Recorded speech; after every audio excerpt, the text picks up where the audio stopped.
শুনুন, অভিমন্যু শঙ্কর রায়কে এত ইনসাল্ট কেউ কোনোদিন করেনি বলেই না।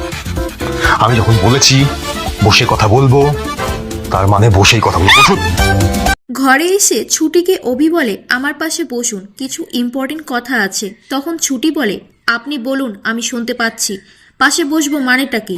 আমি হেঁটে হেঁটে কথা বলছি, আপনার যা বলার আছে বলুন।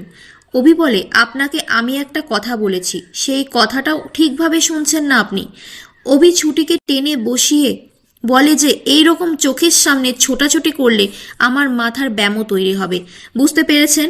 একটা কথা কান খুলে পরিষ্কারভাবে শুনে রাখুন, আপনি যেটা নিয়ে ভয় পাচ্ছেন সেটা নিয়ে ভয় পাবার কোনো কারণ নেই।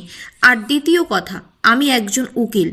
ছুটি তখন বলে, সাবিত্রীদি আমাকে বলে দিয়েছে ছেলেদেরকে বিশ্বাস করতে নেই, কখন কি যে করে ফেলবে। অভি রেগে গিয়ে বলে, আপনি কি করে বারবার আমার চরিত্র নিয়ে কথা বলছেন? কিসের জন্য আমাকে খারাপ প্রমাণ করতে চাইছেন? অভিমন্যু শঙ্কর রায়কে আজ পর্যন্ত কেউ এতটা ইনসাল্ট করেনি।